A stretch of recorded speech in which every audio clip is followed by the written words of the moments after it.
우리들이 이 요한복음을 지금 보고 있습니다. 요한복음은 이제 사복음서 중에서 공관복음과 별도로 구분을 하고 있습니다. 공관복음이라는 것은 같은 관점에서 보고 있는 겁니다. 그것은 이제 사건이 시간의 흐름을 기준으로 이제 배열이 됐다고 보시면 이제 되겠습니다. 그에 비해서 요한복음은 사건이 시간의 흐름에 따라 배열되어 있는 책이 아니고, 이 요한복음은 시간의 흐름과 상관없이 요한복음을 통해 예수가 누구신가에 대한 메시지를 전하고자 편집이 되어져 있는 겁니다. 그래서 이 요한복음을 보실 때에는 어떤 시간의 흐름 안에서 바라보는 관점보다는 예수님이 누구신가에 대한 설교문을 보신다고 하시는 게 오히려 나을 수 있다고 봅니다. 그래서 이 요한복음은 우리가 이제 예수 그리스도, 그분이 누구며 또 그분이 이 땅에 오셔서 어떤 일을 하셨는데 그 이유와 목적이 무엇인지를 우리에게 아주 선명하게 설명을 해주고 있어요. 그런 의미에서 요한복음 1장은 예수가 이 땅에 오시기 전에 예수는 누구인가에 대한 이야기를 그 세례 요한의 이야기를 통해서 설명을 해주고 있어서 그 예수는 바로 하나님이셨고 말씀이셨고, 그분이 이 땅에 오신 이유는 바로 이 땅에 있는 영혼을 구원하러 오신 것이다, 이렇게 보고, 이것을 이제 세례 요한의 증언을 통해 당시에 이 요한복음을 읽게 되는 사람들에게 세례 요한의 그 존재는 대단했기 때문에 그 세례 요한의 증거를 통해 다시 한번 세상 죄를 지고 가는, 세상을 구원하는 하나님의 어린 양임을 이제 명확하게 하고 있습니다. 그러니까 1장은 결국 예수는 이 땅에 와서 이 땅의 사람들을 구원해서 하나님의 자녀가 되게 하는 이 일을 위해 오셨다라는 걸 해주고 있다면, 2장에 가서는 그 하나님의 자녀가 되는 그 일이 도대체 구체적으로 무엇인가에 대해서 두 가지의 사건을 통해 명확하게 말씀하시는 건, 물이 변하여, 더러운 물이 변하여 최상급 포도주가 되는 변화를 주기 위해 오셨다. 존재의 긍정적인 변화, 선한 그 변화를 위해 오셨다. 그걸 성전의 두 번째 사건인 청소를 통해서 그 변화는 결국 내면의 문제, 육신 속에 있는 우리 마음의 변화, 영혼의 변화를 의미하는 것이고, 우리 안에 있는 우리 안의 모든 욕구와 욕망과 탐욕들이 전부 떠나가고 그곳에 하나님의 것으로 채워지게 되는 이 성전의 변화, 마음의 변화를 바로 예수가 변화의 초점으로 두고 있는 것이다. 그래서 요한복음은 사실은 가만히 보면 여러 사건들이 있지만 그것을 볼 때 여러분이 계속해서 주목해야 될 것은 예수님이 하신 일이나 그리고 예수님을 만난 사람들에게 벌어진 일이 아니라 그 예수님의 일을 하게 된 예수님의 마음, 그리고 그 예수님을 만나 변화된 사람들의 마음, 그들이 어떤 마음과 어떤 생각이었는가에 주목을 하시고, 또 예수는 어떤 마음과 생각이었는가에 주목하는 그 초점을 갖고 계속 요한복음을 보시면 요한복음을 제대로 이해할 수 있고, 그 요한복음이 우리에게 주는 예수가 누구인지 그분에 대한 본질을 우리가 알 수 있게 됩니다. 그런 의미에서 3장에 나와 있는 니고데모는 라는 그 사람은 최고의 지도자였지만 그 사람의 마음이 어떠했는지, 그가 종교 지도자로서, 정치 지도자로서, 이스라엘의 선생으로서 그의 마음이 어떠했는지, 종교를 쫓았고 공동체를 지키려고 애를 썼지만 그의 마음은 여전히 진리에 대하여서 갈급하고 채워지지 않는 상태였다. 그 니고데모의 마음의 흐름, 그리고 예수님이 거듭나지 아니한다면, 즉 육신으로 태어났지만 영으로 한 번 더 태어나야 된다라고 하는 이 이야기를 들었을 때 이 니고데모가 고민하는 그 마음, 이게 정말 사실일까라고 하는 그 예수님의 말씀을 고민하면서 믿음으로 수용한 것이 아니라 여전히 고민하며 떠나가는 니고데모의 그 마음의 흐름을 통해 오늘날 현대인들, 또 수많은 불신자들, 또 교회 안에 교회는 다니지만 여전히 거듭난다는 것에 대한 의미, 태어난다는 것의 의미를 명확하게 알지 못하는 중생, born again, 다시 태어난다는 이것을 여전히 명확하게 잡지 못하여 정체성이 변화되지 못한 교회만 다니고 있는 신자들에 대한 모습을 보여주고 있다. 3장의 그 고민이 끝나고 4장으로 가선 오히려 사마리아 여인을 통해서, 그 여인은 그야말로 당대 최악의 그 인물입니다. 니고데모는 최상의 인물이라고 한다면 사마리아 여인은 그야말로 남편이 5이 있었지만 지금 있는 남편도 자기 남편이 아닌, 그는 모든 관계가 단절되어져 버리고 목마른 영혼, 그리고 공허한 그 영혼이 예수님을 만나게 됐을 때 이 사마리아 여인의 마음은 그야말로 절박했고 목말랐고 배고팠고 공허한 그 상태의 이 여인이 예수님과의 대화를 통해, 특별히 예배에 대한 대화, 이 진리를 듣게 되었을 때 그 여인에게 일어난 놀라운 변화, 그 예수님의 말씀을 믿게 됐고 그 믿음으로 그의 마음이 변화되어서 영원히 목마르지 않는 그 물, 그 샘을 그가 느끼게 되게 되자 지금 이 말을 하는 자가 바로 그리스도가 아닌가라고 하는 생각을 갖게 되고, 그 순간적인 대화를 통해 자신의 내면 속에 예수가 주신 이 말씀이 자신의 내면에 들어왔을 때 자기 안에 있는 샘이 터지게 되는 그 감격과 기쁨, 평안과 기쁨이 자신에게 체험되게 됐을 때 그는 자기가 그렇게 떠나고 싶었던, 그러나 떠날 수 없었던 생존을 위해 수가성으로 들어가서 그 안에 있는 모든 사람들에게 와 보라, 내가 지금 그리스도를 만났다라고 얘기를 하면서 그 사람들을 초청하게 되고, 그 일로 인해서 수가성 전체가 예수님을 믿게 되는 놀라운 일이 벌어지게 됐습니다.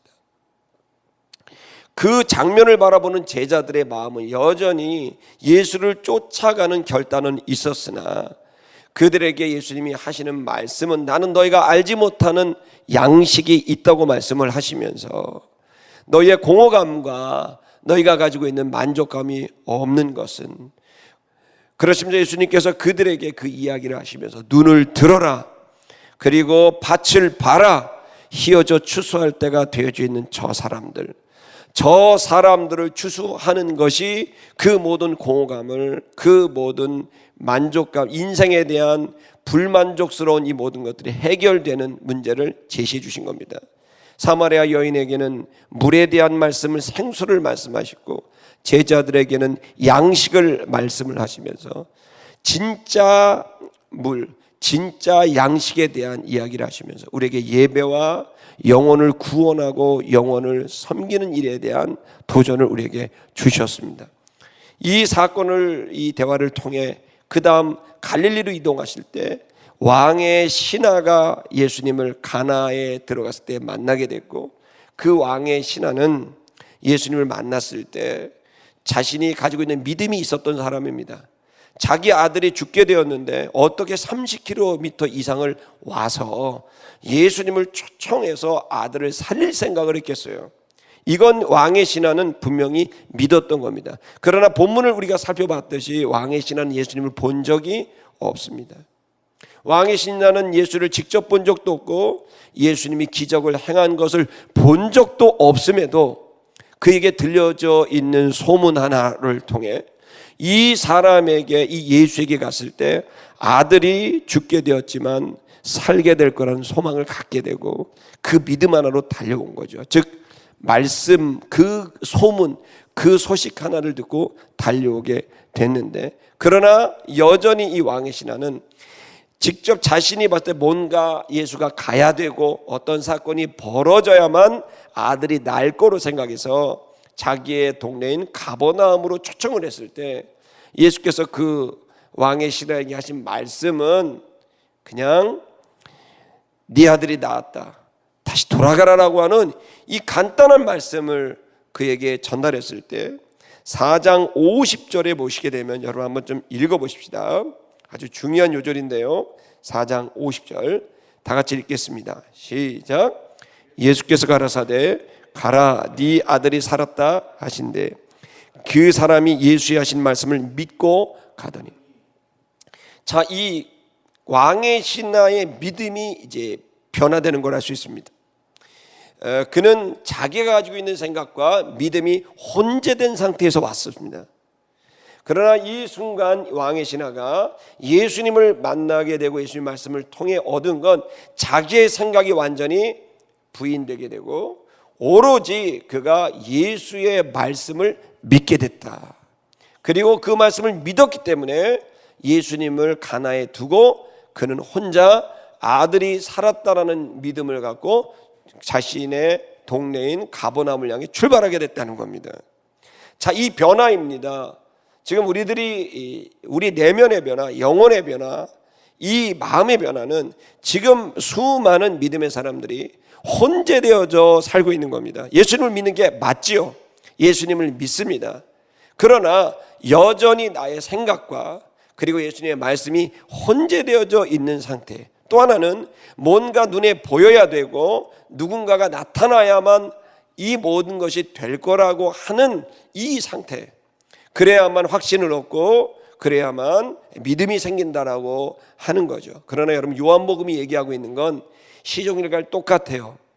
주님을 믿느냐, 그의 말씀을 믿느냐, 그렇다면 현상이 벌어질 것이다. 현상이 벌어졌기 때문에 믿는 것이 아니라 요한복음이 얘기하는 것은 말씀을 믿었고 그분 말씀하신 그분을 믿게 되면 현상이 여호와의 영광이 나타나지게 된다라고 하는 원리, 진리를 우리에게 얘기하고 있어요. 여러분 이 시간 우리가 다시 한번 생각해야 될 것은 우리들의 가지고 있는 지금까지 경험해 왔던 이 육신의 나라고 하는 내가 경험한 그리고 알게 된 지식과 우리의 그 지식에서 나온 감정과 열등의식서부터 우월의식까지 이 모든 것들이 우리 안에 있지만 여러분 이 시간 우리의 모든 생각들을 부인하고 주님의 십자가 앞에 우리의 무릎을 꿇을 수 있는 우리의 곧은 목을 꺾을 수 있는 주의 말씀을 경청하고 청종하는 이 은혜가 저와 여러분에게 있기를 축복합니다. 그것은 정체성의 변화, 거듭난 육으로 살았던 내가 아니라 이제는 영으로 태어난 내가 영이신 하나님을 그리고 예수 그리스도의 영을 내가 받고 성령의 도움으로 내 영이 주님과 교통함으로 말미암아 이제는 우리가 그분의 말씀과 은혜로 우리의 영이 새로워지고 우리의 영이 결정되고 움직여지게 됐을 때 우리의 영혼이 강건하게 되고 건강하게 되는 걸 믿으시기 바랍니다. 그래서 그 변화, 완전히 주님의 말씀이 내 생각을 압도해버리는 왕의 신하가 가지고 있던 생각들이 이제는 모두 사라지고 오로지 주의 말씀만으로 믿을 수 있는 이 상태, 여러분 이 거듭남, 다시 태어난 위로부터 태어난 우리의 영이 여러분 주의 말씀 앞에 무릎 꿇게 되는 이 변화가 주님이 우리에게 참된 기쁨과 평안과 구원의 모습으로 제시한 모습임을 믿으시기를 바랍니다. 자, 여러분 이러한 이 상황들이 있습니다. 자, 이런 상황들 속에서 또 한 번 예수님이 또 다른 캐릭터의 사람을 이제 구원하시는 일이 벌어집니다. 근데 여기에 있는 5장에 나와 있는 이 사건은 단순히 병자를 고치는 사건이 아니고 이제 이 병자를 고치는 이 놀라운 기적이 일어나는 현상을 통해 주님의 진리를 우리에게 전달하시는 통로로 삼고 있는 걸 우리가 알 수 있습니다.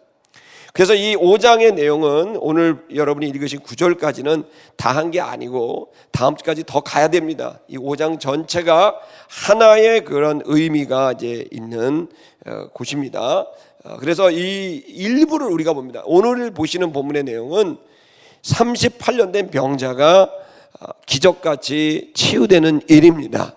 그 사건이 일어나고 난 다음에 유대인들과의 충돌이 일어나게 됐고 그 이후에 예수님께서는 본인이 누구신지를 밝히시는 놀라운 얘기를 합니다. 그리고 이 사건으로 인하여 예수님은 핍박이 시작됩니다.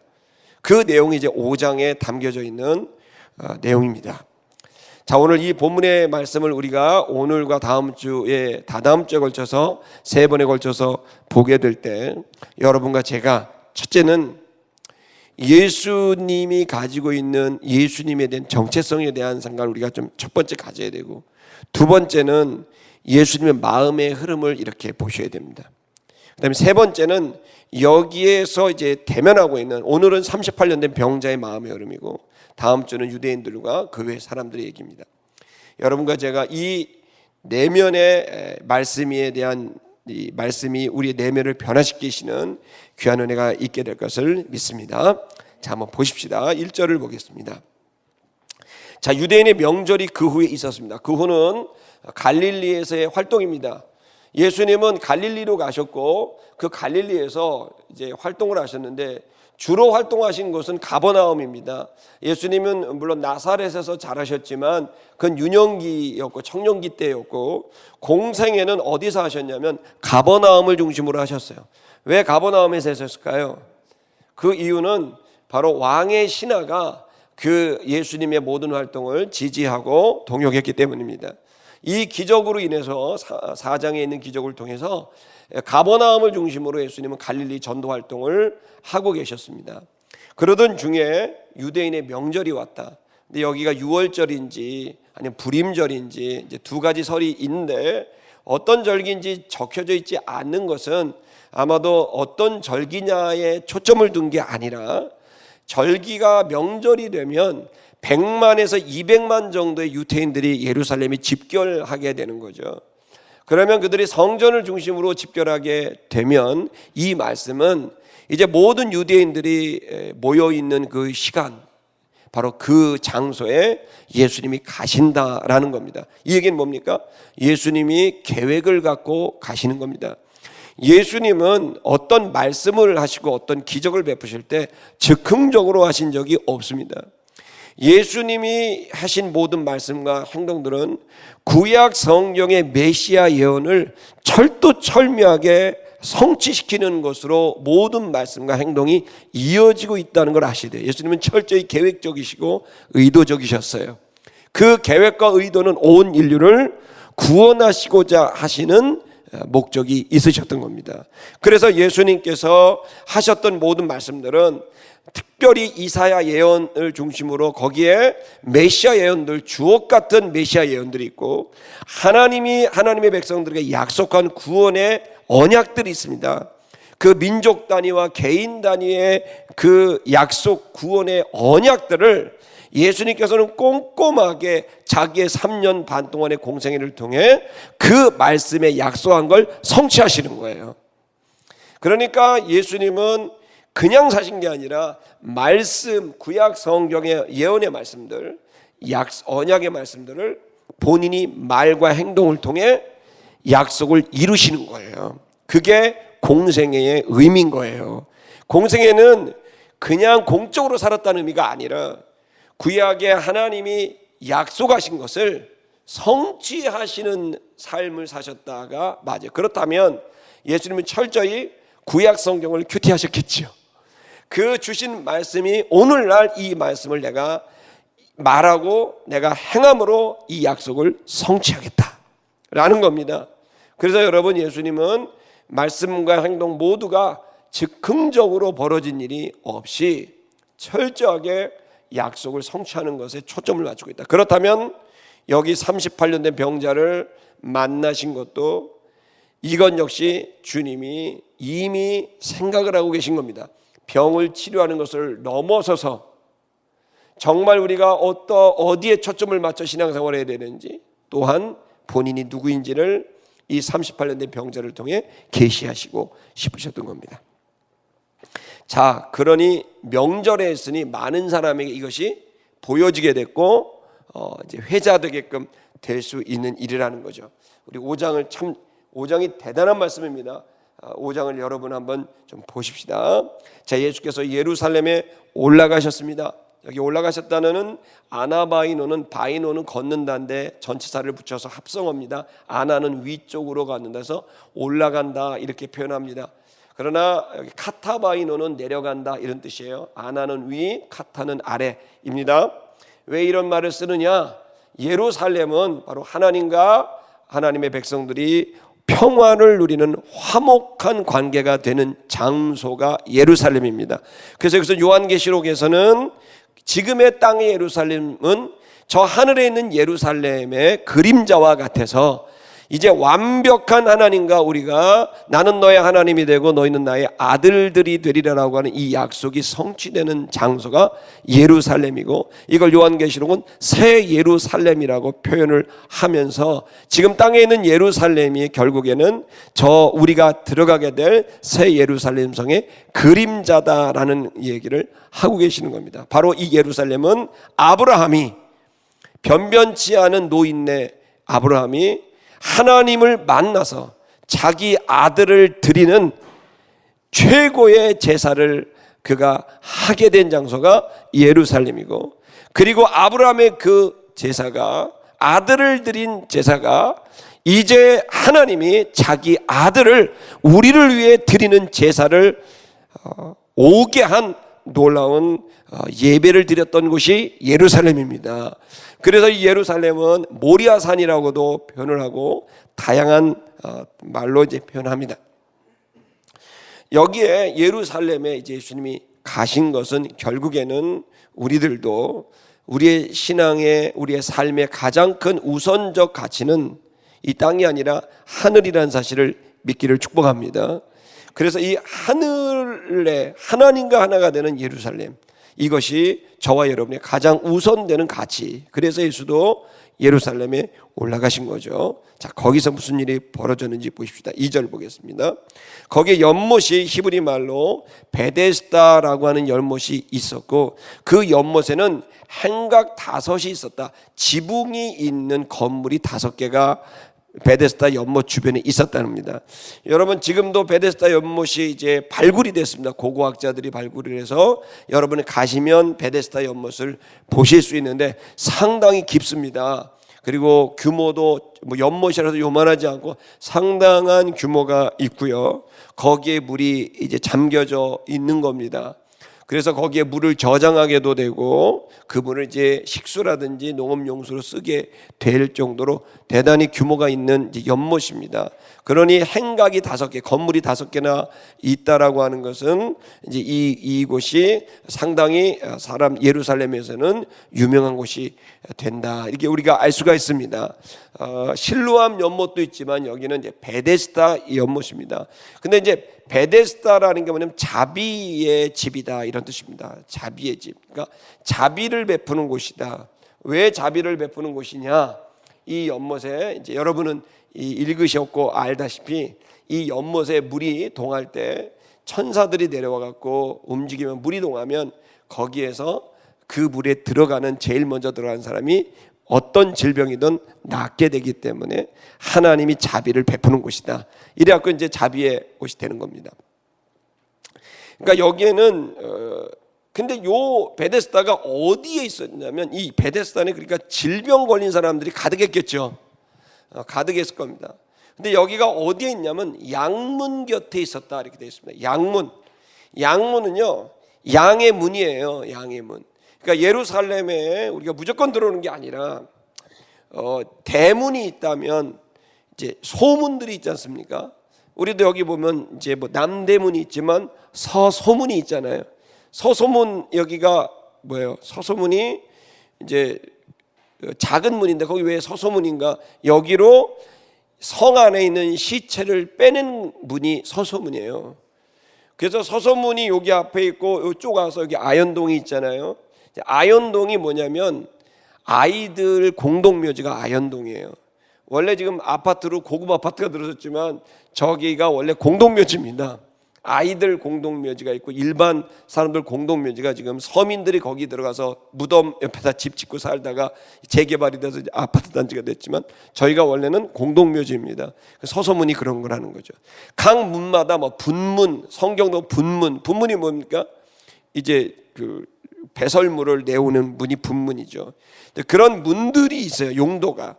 여기는 무슨 용도냐면 양이 다니는 문이에요. 왜 양이 필요할까요? 예루살렘 안에 먹으려고도 필요하지만 이런 명절이 되면 적어도 100만 명 이상의 사람들이 모이면 제사를 드려야 되는 거죠. 그러니까 자기가 제사를 드릴 양을 집에서부터 끌고 오는 경우도 있고, 또 성문 바깥에서 사서 가지고 오는 경우도 있어요. 결국 양들이 들어올 수 있는 문은 저 양문밖에 없는 거죠. 그 양을 드리는 가지고 오는 용도는 그들의 죄를 사함을 받아서 하나님과 샬롬을 이루는 일인 거죠. 자, 근데 수많은 양들이 그 문으로 출입을 했는데 그 문을 통해 바로 예수 그리스도가 들어오신 걸 믿으시기 바랍니다. 그래서 이 베데스다 연못은 병들어 죽어가고 있는 사람들, 절망에 있는 사람들이 모인 곳이 베데스다입니다.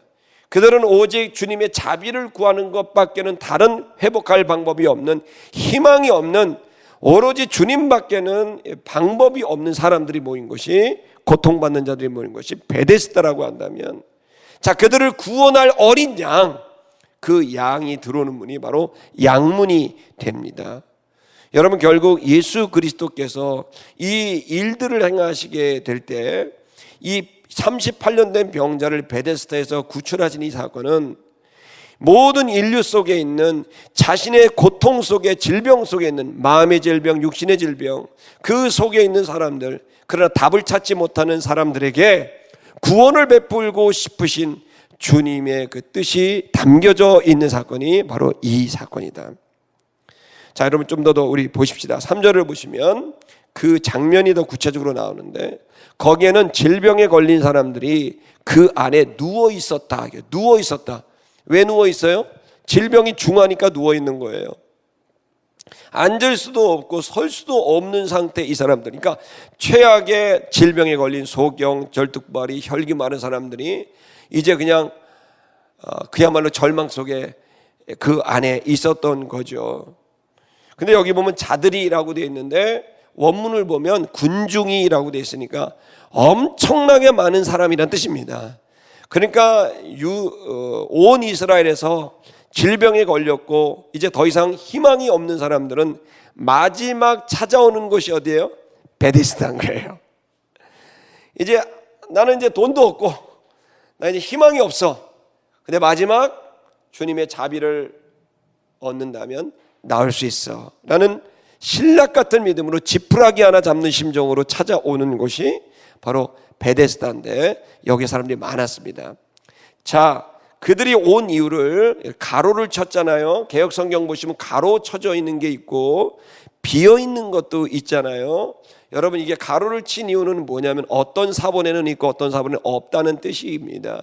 이건 부가적인 설명이라는 뜻이에요. 그렇기 때문에 성경으로 인정하는 사람도 있고 인정하지 않는 사람들도 있어요. 그러나 여러분, 저는 이 시간 여러분에게 이것은 이 성경을 이해하기 위해서 이제 들어간 것이었고 또 가로를 쳐놨기 때문에 여러분이 그냥 간단히 설명을 하겠습니다. 그들이 온 이유는 물의 동함을 기다리기 때문에 누워 있는 거다. 물이 이렇게 파도가 치는 거죠. 4절을 보면 이는 천사가 가끔 내려왔다. 이게 이제 가끔 내려온 걸 본 사람이 있는지 모르겠어요. 근데 아마 뭐 목욕을 하러 내려왔는지 그 모릅니다.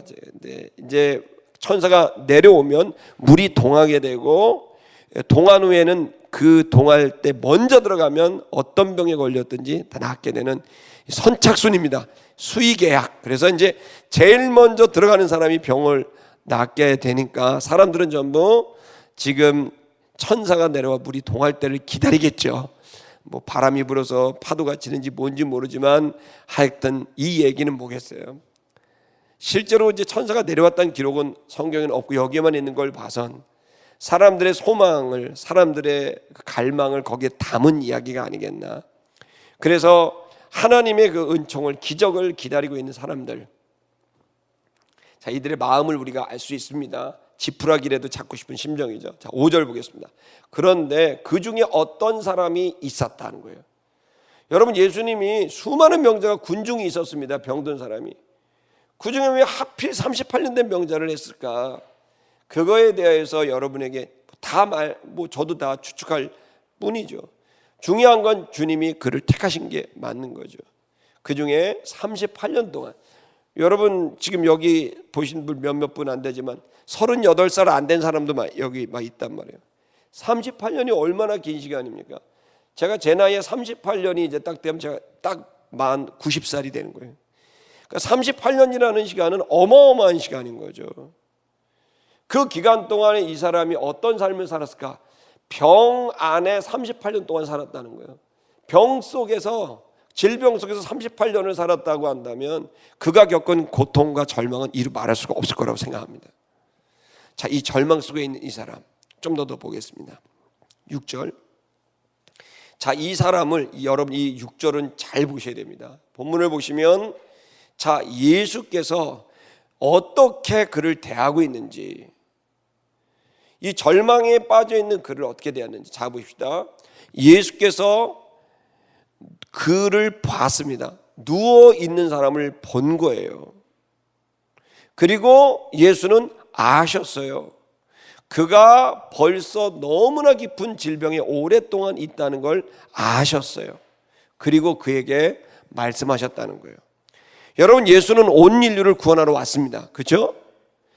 온 인류를 구원하러 왔고 민족을 구원하는 거대한 일을 하러 오셨어요. 근데 성경을 사복음서를 읽어보세요. 예수님이 근데 그 온 인류를 구원하시기 위해서 하셨던 일이 뭔지 아세요? 한 사람 한 사람 만나는 거였어요.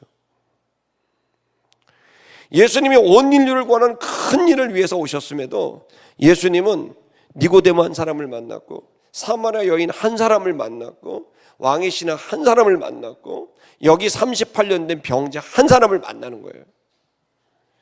여러분, 기독교는 역설적이에요. 거대한 일은 한 사람을 어떻게 대하느냐로 결정이 되는 거예요. 온 인류를 구원하는 일은 이 38년 된 희망이 없는, 그야말로 존재감이 없는 이 사람을 치유하는 일이 곧 온 인류를 치유하는 문이 되고 열쇠가 된다는 거죠. 자, 여러분 보십시다. 민족이 바뀌는 일, 인류가 바뀌는 일을 여러분이 꿈꾸고 소망한다면, 그렇다면 예수님의 방식을 채용하세요. 예수님이 하신 방식은 뭐였냐면 온 인류를 구하는 거대한 일을 위해서 한 사람에게 집중했다는 거예요. 그리고 정확히 보면 그 한 사람은 어떻게 했느냐? 그 한 사람에게 눈을 떼지 않고 그를 정확히 보셨고, 그리고 그 사람의 외모만 본 게 아니라 그 사람의 마음과 마음의 상태를 보신 거예요. 아름다운 게 성도 여러분, 우리가 예수님이 이러한 사역, 인류를 구원하고 사랑하고 섬기는 이 사역을 오셨다고 한다면 오늘 우리들이 살아가는 삶에 있어서도 우리에게도 온 인류가 주께로 돌아오는 이 거대한 비전을 갖고 가지만 그 일이 이루어지려면 지금 저와 여러분이 집중해야 될 일은 예수님의 방법을 채용하는 건데, 그게 뭐냐면 여러분이 그 어려운 그 사람 한 사람을 제대로 봐야 된다는 거예요. 제대로. 또 하나는 오늘 본문을 통해서 우리가 한 주간 메시지를 얻는 것은 바로 이 38년 된 사람이 뒤에 이제 보시면 알겠지만 이 낙심하고 절망한 사람들에 대한 관심이 우리에게 매우 필요하다는 거예요. 예수님이 하셨던 방식을 보시면 오히려 이렇게 절망과 낙심 중에 있는 사람들과의 대화를 통해 하나님께서, 예수님께서 구원의 문을 점점 더 열어가시는 것을 우리가 볼 수 있습니다. 여러분, 그 생각을 좀 하시면서 더 보십시다. 자, 6절을 보셨고 이제 7절을 보겠습니다. 6절에서 이렇게 얘기합니다. 그를 보시고 난 다음에 예수님이 하신 말씀은 네가 낫고자 하느냐, 낫고 싶으냐, 치료되고 싶으냐. 그럼 여러분 뭐라고 대답하시겠어요? 여러분이 38년 된 병자 이렇게. 근데 나를 어떤 사람이 딱 오더니 제자들하고 몇몇 오더니 딱 오더니 가만히 보시더니 네가 낫고자 하느냐. 그럼 여러분 뭐라고 얘기했어요? 예, 낫고 싶습니다. 이래야 되는 거잖아요. 근데 이 병자가 얼마나 마음이 힘든 상태였는지 낫고자 하느냐는데도 낫고 싶습니다 말을 안 해요. 그리고 자기 안에 있는 그 아픔과 부정적인 얘기를 나눕니다. 낫고자 그렇게 하니까 여기에서 분명히 소망은 가졌으나, 소망은 있으나 마음이 아직 어려운 걸 알 수 있습니다. 뭐라고 대답하는지 보십시다. 병자가 그 예수에게 말했습니다. 주여, 주님이시여, 뭔가 이 병자에게도 감동이 왔던 것 같습니다. 랍비어라고 안 하고 주님이시여 라고 말을 하는 것은 이제 그 병자의 감동이 있습니다. 뭔가 신뢰가 가고 마음이 움직인 겁니다. 그리고 뭐라고 말하냐면 그 병자가 한 말이 네가 낫고자 하느냐 그러니까 저는 사람이 없습니다. 이렇게 말을 합니다. 사람이 없습니다. 저는 한 사람도 없습니다. 이렇게 말을 하는 거예요. 그러니까 이 병자도 자기가 생각하는 질병의 치유 방식이 머리에 고정되어 있어요. 그건 뭐예요? 물이 동하면 그때 들어가면 내가 낫는다는 자기 나름대로의 계산이 방정식이 서 있는 거죠. 그러니까 네가 낫고자 하느냐 그러니까 그 낫고자 하는 방식은 머릿속에 있는 거예요. 베데스다 연못에 물이 동할 때 그때 들어가면 낫는다라는 생각을 갖고 있었던 거죠. 그러니까 자기의 방식들이 이미 정해져 있었던 거죠. 근데 여기서 이제 더 중요한 건 그 방식보다도 이 38년 된 병자의 마음입니다.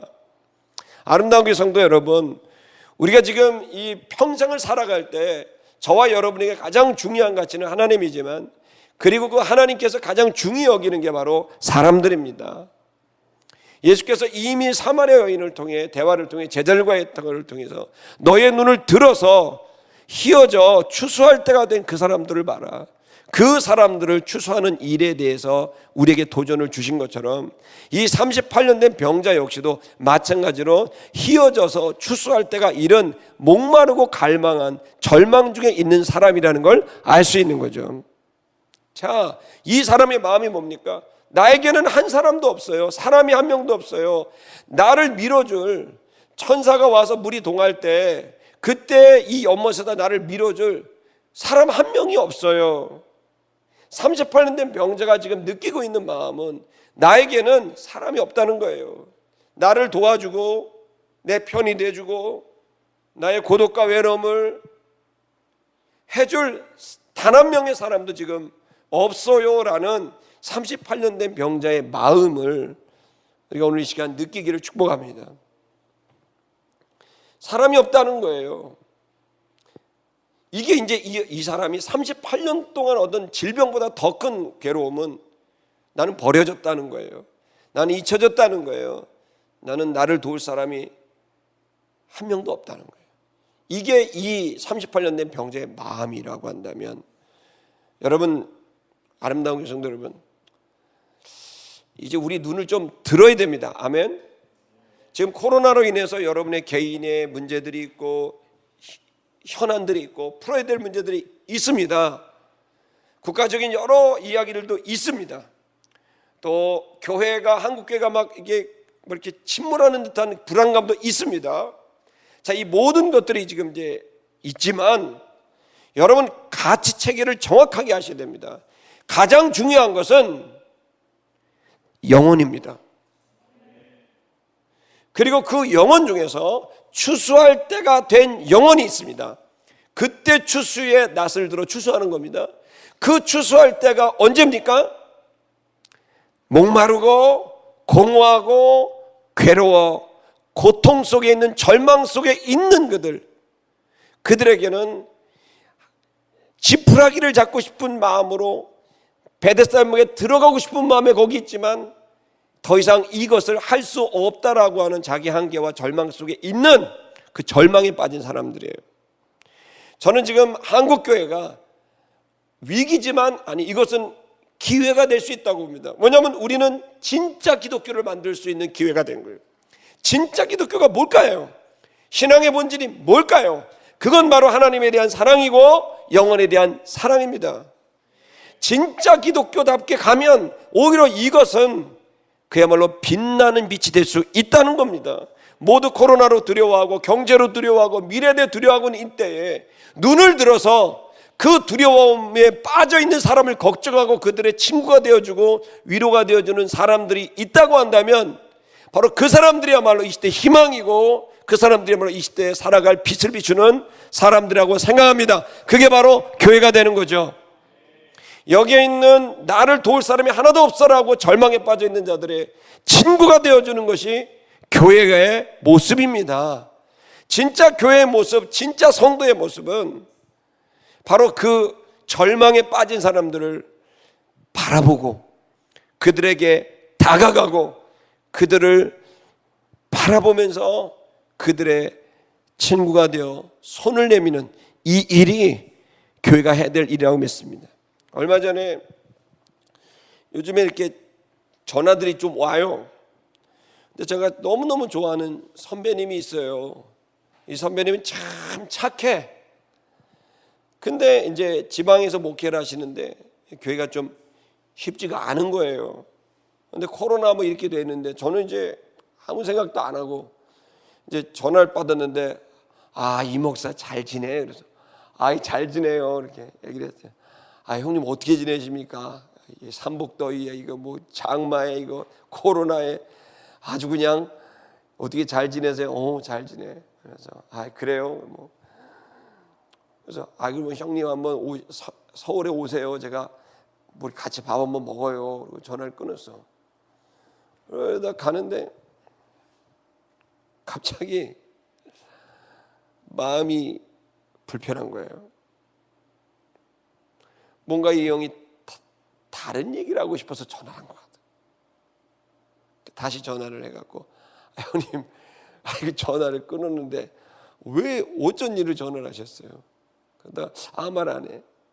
그래갖고 아들이 있어요. 대학생. 걔 잘 학교 다녀요. 그랬더니 휴학했어. 휴학. 교회는 형님 좀 어떠세요? 예배를 안 드린 지가 오래돼. 노인들 몇 분 계시는데 교회를 못 드니까 어려워서 전화를 한 거예요. 근데 내가 철이 없어갖고 어렵다고는 생각을 못하는 거예요. 그냥 안부 전화라고 생각한 것이.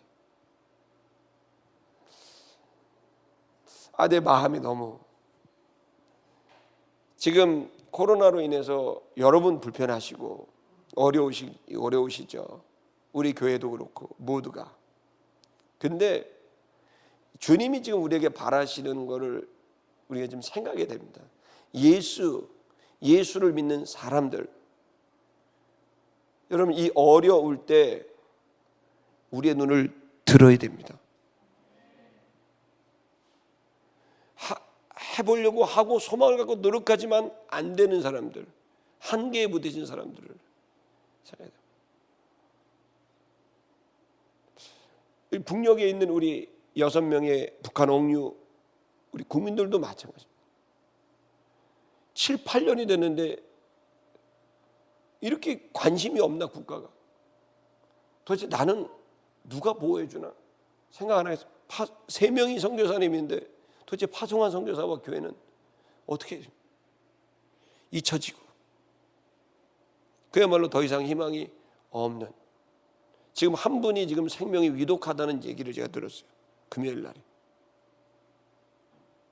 그러니까 지금 우리가 이런 상황이 되어 있는데 지금 우리는 지금 코로나 때문에 불편한 얘기, 힘든 얘기 이런 얘기를 하지만 사실은 우리가 정말 하나님의 참된 제자고 또 교회라고 한다면 우리의 시선을 들어야 됩니다. 지금 우리가 이걸 할 수 있다면 주님의 영광이 우리의 삶 속에 우리 교회 가운데 나타나진다고 확신합니다. 지금은 우리의 부족함을 갖고 부족하고 어떻고 이런 문제가 아니라 정말 우리가 눈을 들어야 될 것은 지금 이 상황에서 숨 막힐 정도로 고통받고 있는 절망 중에 있는 그들의 마음을 바라보고 그들의 마음을 같이 할 수 있는, 여러분 이 마음가짐과 이 사역이 아름다운 교회에 있어야 됩니다. 저는 아름다운 교회가 하나님께 많은 복을 받았다고 생각합니다. 여전히 아름다운 게 어려운 부분이 있습니다. 그러나 지금 우리가 하나님을 쫓는 이 공동체요 하늘의 가족이라고 한다면 지금 우리는 생각해야 될 건 눈을 들어서 우리보다 훨씬 더 어려운 우리의 이웃들과 이웃 교회들을 챙겨야 됩니다. 그것은 돈의 문제도 아니고 그것은 어떤 우리의 실력의 문제도 아닙니다. 우리는 하나님의 아들들입니다. 그리고 하나님이 우리에게 준 권세와 권능이 있습니다. 하나님의 자녀가 되는 권세가 있습니다. 우리는 얼마든지 도울 수 있습니다. 얼마든지 그들을 이끌어 줄 수 있습니다. 그들에게 힘을 줄 수 있습니다. 사랑해 줄 수 있습니다. 우리는 충분한 시간이 있고 충분한 여유가 있고 우리는 얼마든지 지금 이 순간에도 사랑을 실현해낼 수 있습니다.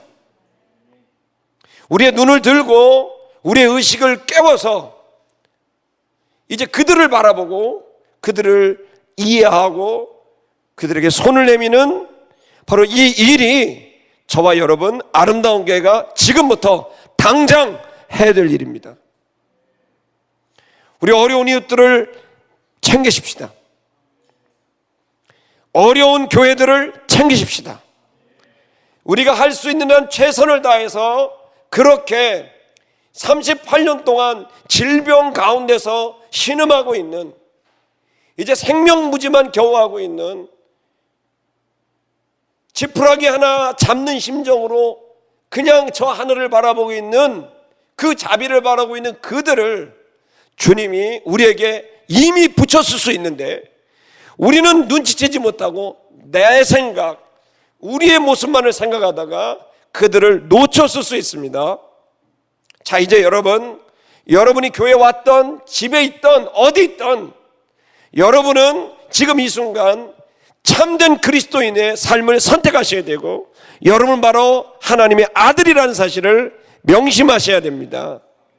예수님이 그런 자들을, 사마리아 여인을 찾아가셨듯이, 그리고 이 38년 된 명절을 찾아가셨듯이 여러분과 제가 이제 가야 될 곳은 바로 주께서 내게 붙인 목마르고 절망 속에 있는 그 영혼들이라는 걸 믿으시기를 축복합니다. 이 병자는 말합니다. 다른 사람이 내려가는 동안 먼저 다 내려갑니다. 나는 지금 사람이 없고 나는 이제 방법이 없습니다. 그런데 거기 있어요. 방법이 없는 줄 아는데도 그냥 그 자리에 있는 거예요. 8절에 예수께서 말합니다. 너는 일어나라. 너는 네 자리를 들고 들어라. 그리고 걸어가라 라고 말씀하시는 거예요. 그랬더니 곧 그 사람이 일어났고 자리를 들었고 걸어갔습니다. 그날이 안식일이라는 거예요. 자, 근데 여기에서 일어났다라고 하는 표현을 우리가 들어야 됩니다. 아이로가 뭔지 아세요? 깨운다는 뜻이에요.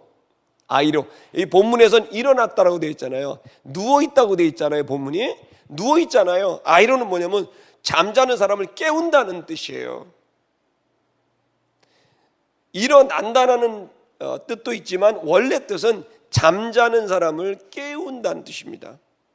자, 여러분, 오늘 우리들이 지금 아름다운 교회 성도, 또 저와 여러분들이 해야 될 일이 여기 있습니다.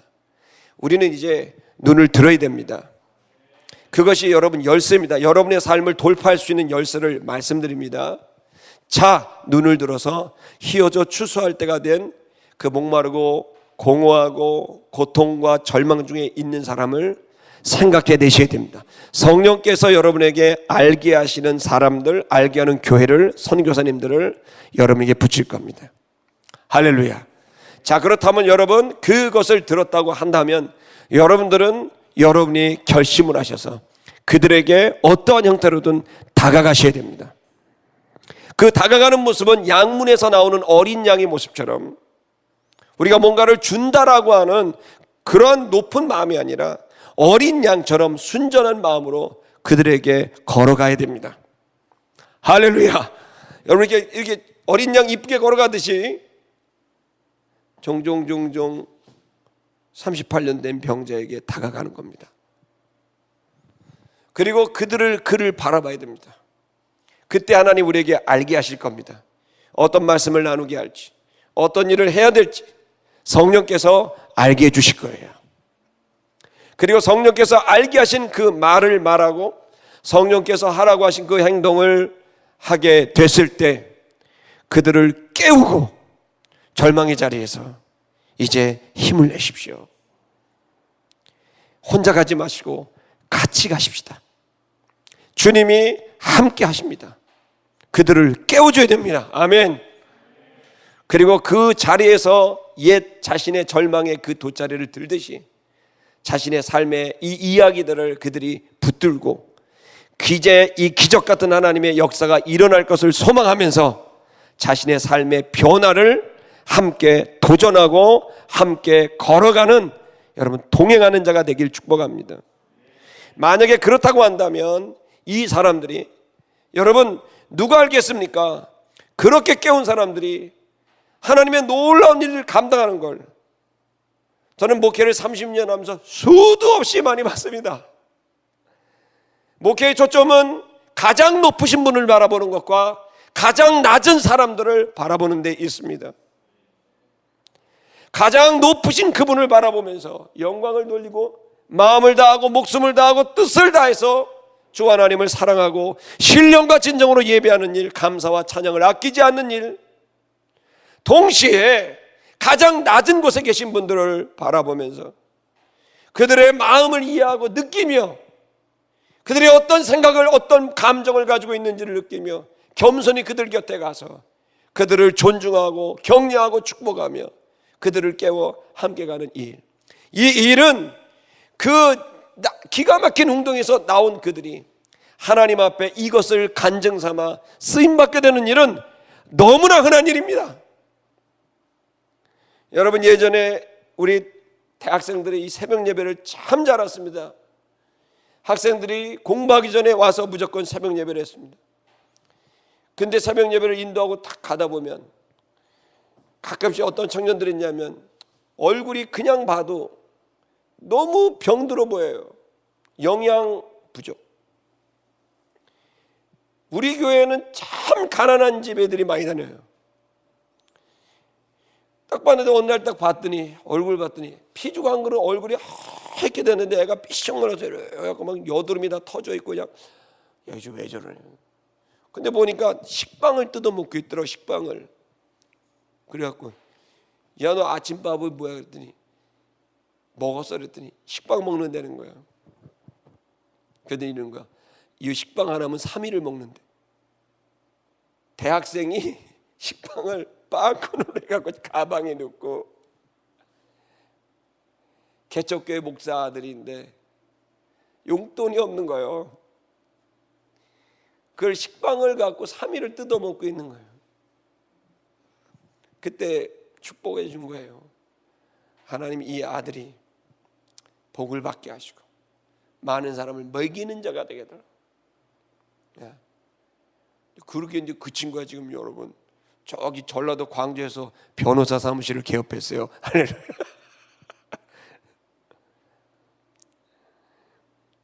옛날에 약간 좌쪽에 있었는데 요즘 좀 우쪽으로 많이 왔더라고요. 옛날에 이제 모든 땅은 다 공유해야 된다 이렇게 생각했다가 요즘 많이 바뀌었더라고. 자기도 땅을 살려 그러는지 하여간 이렇게. 한 번은요, 어떤 청년을 알게 됐는데 너무너무 괜찮은 청년이야.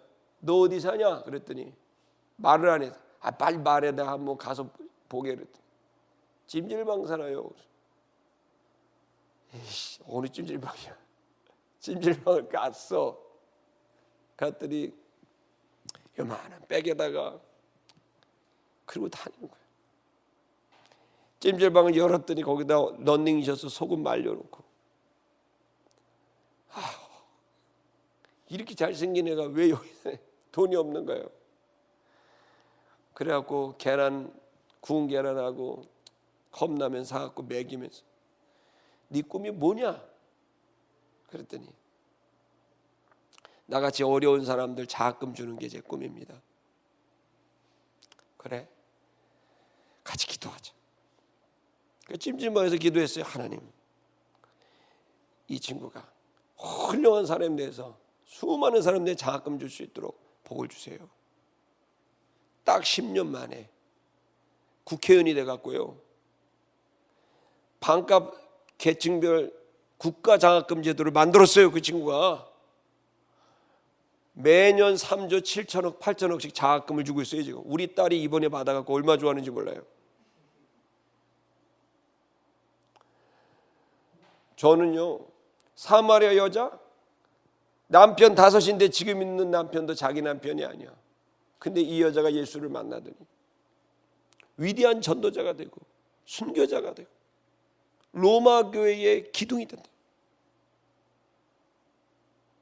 여러분, 지금 오늘 우리들이 무시할 사람이 없습니다. 그 사람 예수 만나면 어떻게 세상을 바꿀지 몰라. 75세 노인네 집안이나 좋습니까? 집안이 우상 숭배하는 집안입니다. 아버지가 우상 만드는 사람입니다. 이 75세 노인네가 뭐 학벌이 있습니까? 뭐가 있습니까? 그 노인네 둘 조카 하나 데리고 주의 말씀에 무릎 꿇었더니 믿음의 조상이 됩니다. 목마르고 고통 속에 있는 사람들 무시하면 안 됩니다. 그 사람들이 하나님 나라와 민족과 국가에 무슨 일을 하게 될지 모르는 사람들입니다. 그러므로 여러분, 오늘 우리들이 눈을 떠가지고 어렵고 힘든 사람들, 그들에게 겸손히 다가가서 그들을 깨우고 그들을 격려하고 축복하는 빛을 발하는 여러분이 되시기를 축복합니다. 여러분들은 그런 사람들입니다. 그걸 위해 부름받았다는 걸 믿으시고 일평생 그렇게 목마르고 공허한 자들, 고통받는 자들 찾아가시기를, 빛을 발하시기를 주의 이름으로 축복합니다.